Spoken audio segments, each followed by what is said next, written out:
Time to fly, time to fly. Never give up, we won't retreat. The ones who stand up. Okay, legends, welcome back to the channel with another Street Fighter Duel video. Now, this video is an update for our February tier list with every character that have been added to the game. Now, there's the previous tier list that I didn't add the new Dan to it because we were still testing him. I didn't have the numbers, I didn't have any from the information that anybody gave me. But now that we tested him, we're gonna put him on the map and we'll be talking about it. Now, the tier list didn't change that much. There's a new additions and there's a little bit of downfall for some units and an uprise for a little bit of units. We'll be talking about them. Now in the SSS category, which is everybody are decent units, top tier units, meta units that if you build them or if you have the power to build them, you will be absolutely fine with your lineups. They will help you out in bossing, in PvE and in PvP, and absolutely the top-notch units. Now the second one are the SS, not as powerful as the ones that are above them, but work similarly, especially like somebody like Fire Duel. He's one of the best units in the game, especially for bossing, for PvE content a little bit, and for PvP you might use him, but he's not that helpful. Maybe you'll use him in some lineups until you build another different better unit, something like that. The main things that we're gonna talk about are the most important units that are now you can't play without them, and you will run them always on any lineup in PvP, in PvE, and in bossing especially. First of all, goes up to the SSS category, which is Abel. Suit Abel, absolutely amazing unit. You can't play without him. He's a necessary to build, to get him back up and to build him on every single lineup. In PvP, you can't play a lineup without him. He's absolutely fantastic. Sometimes you might drop him for Zangief, which we'll be talking about also up here. Yes, you'll be shocked with this.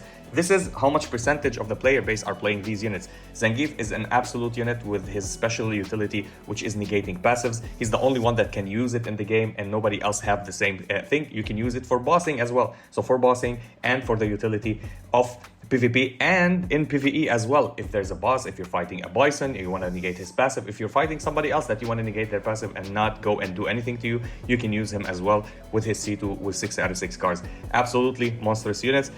Absolutely, you cannot run that. You can use them in bossing, in PvE and PvP. This is why they go to SSS. The other units, sometimes they drop. Maybe you can use them, sometimes you can't use them. But these units, you depend on them a lot. Another unit, which is Donatello. Donatello goes up. He's usable in every single lineup. Now, the main thing about him, now we're using him as an assist sometimes for bossing. Sometimes we're using him on a different lineup for bossing. If it's not a single, if it's not one unit or one boss that we're fighting like 3 or 4 bosses. You use him on a lineup.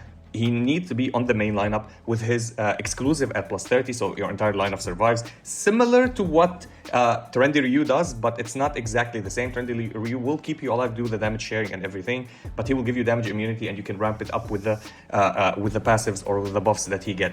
Absolutely fantastic. These are the lineups that are up there now, and I will be talking about the other units that dropped a little bit.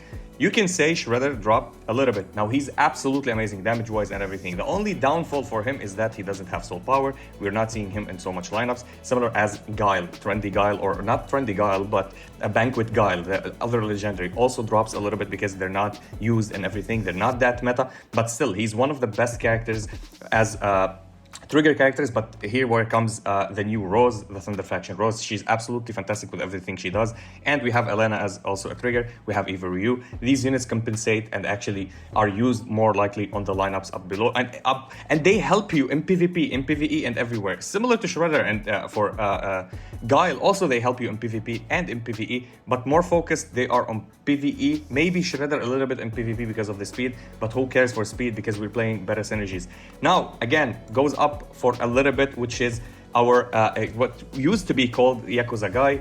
We have the Guy. This variant of him is absolutely fantastic. Now that we have a lineup that we've seen on a different modes, that we use him just for his debuff and for his combo meter, that he will improve your combo meter, and every time you do an ultimate, he will go with his super or his passive, and then his C2. Absolutely fantastic unit, and we've seen him with a lineup with Royal Barlog. The Royal Barlog is super necessary. If you got Royal Barlog and you built him and you have the entire lineup ready for the boss, you can go to the guild bosses in Shadowlands and defeat Mech Zangief, and we've seen that in many videos. I think Stupendous made awesome videos for that, and he explained it very well. I will keep a link to his channel, to the video that he made. Absolutely amazing content creator. Please help him and support him. He's absolutely wonderful, and I love this guy.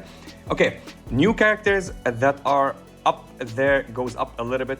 I think Abel, we should mention him for his shields and the passives that he gives for the entire lineup to be surviving. You're using him in PvP and in PvE and in bossing. Bossing became a little bit harder since they didn't make, and they're trying to make a trend that you can't negate any more of their passives. Most of them you can't negate their passives. So here we come. So Abel and Suit Abel, you can play them on one lineup, or everybody on one lineup, or you can play him as an assist. He will give also shields. Absolutely a must-have unit. Absolutely amazing. The others also stay on their category. We still yet to explore them more and more. We can talk about Agent Viper between SS and S, but still her utility with playing her in tag position, because she does not survive that much if you play her on the main lineup, because she doesn't have soul power as well for a powerhouse unit.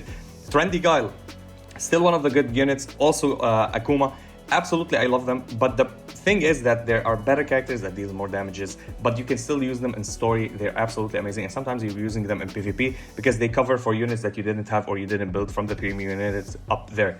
Now other units are staying there. Sadly, we're gonna drop 3 units to the B rank. First of all, we're gonna drop Akuma. No usage for him anymore. Actually, we will drop him more. He will go to the C rank, but I want to make it clear why we drop him to the C rank. First of all, he's the only SSD character or special summon character that you don't want to summon. You can summon anybody else and they will give you better results. Seth, sadly, he's not that good. He's good with assists, so we put him. B rank is for most likely used as an assist. Also Hakan, absolutely, we thought that he will be a powerhouse. He wasn't as expected and he drops a little bit. Every single character up there has a utility that would help you. Yes, Fashion Sakura would help you a lot. She survives a lot. She has immunity. She deals good amount of damages, and you can use her as an assist as well. We still use her until now. For people who use her, who bought her, and they're depending on her, absolutely still good.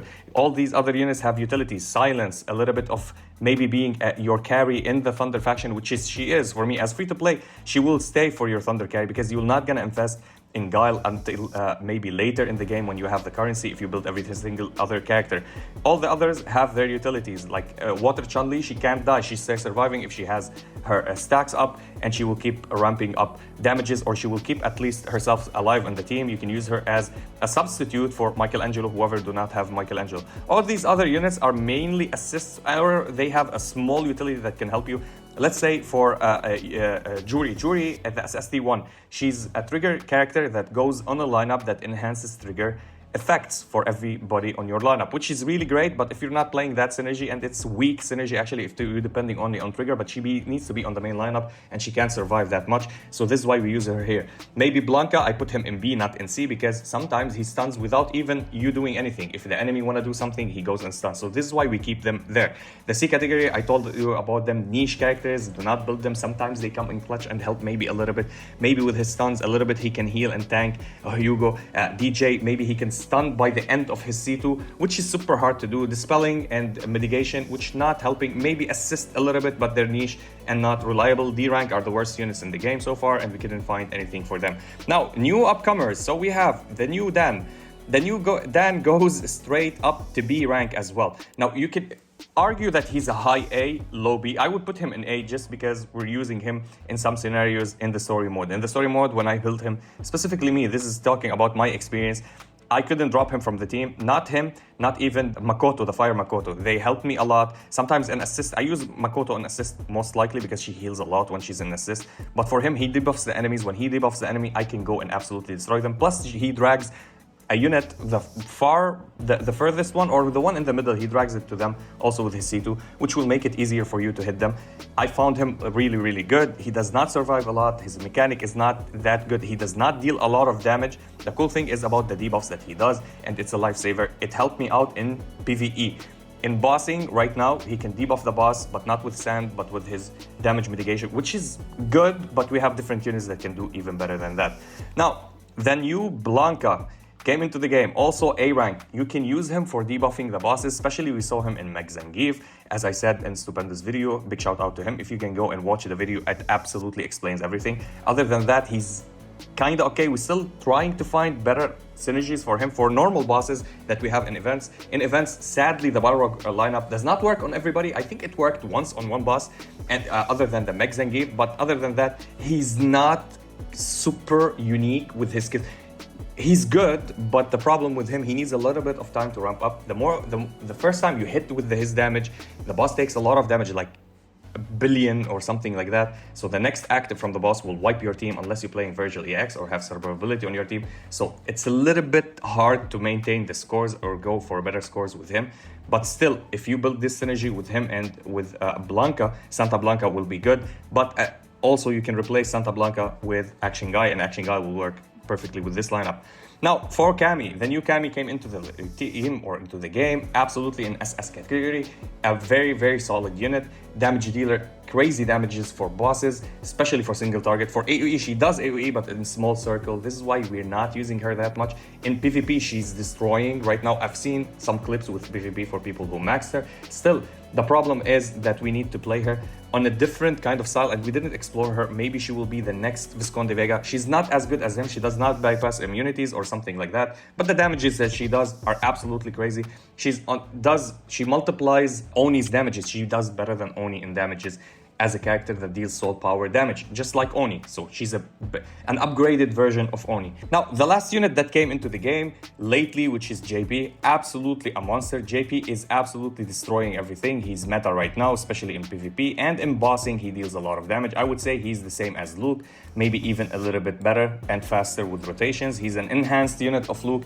They deal the same damages, or maybe he deals a little bit more damage. He's more consistent. He have his EX. If you have his EX at 1 star, it works as the 3-star EX on Luke. So he's an enhanced, better version, faster unit. You can use him with his super and his C2, or you can use him with his super and C3, AoE damage dealer, and deals soul damage, true damage to everybody. Absolutely fantastic, and he does play on drives. And I did try them with many lineups. I will show you a lineup maybe soon. After I arrive from my trip, I'm traveling soon, so I will not be able to make more videos. But with him, work on a similar lineup. You can start. So if you can manual and you want to play versus your friends, but it's on auto, we know how it goes. You can use one of their C2 and somebody with their super and C3. If you don't want to play Luke with the super and C3, you can play him with his C2. You can play with the super and C3 of JP, and it will be absolutely fantastic. I love to run JP with his C2. He ramps up a lot of damages. Plus, he will keep himself surviving in the backline, which is really, really good. Now, this is the updated tier list for our Street Fighter Duel game for February. Let me know about your opinions for this, because this one, actually, I got a lot of help from other people to give me the input and the information for this. I wanted to do something better. I wanted even to put Balrog and Blanka, Santa Blanka, up in the SS, and I told them, like, I saw the video of Stupendous. They told me, yeah, on one boss, not consistent on every bosses, and they explained for me, showed me the numbers. So this is why I need your help always to make these videos. And yeah, that was it for the video. I'll be seeing you in the next one. Time to fight, time to fight.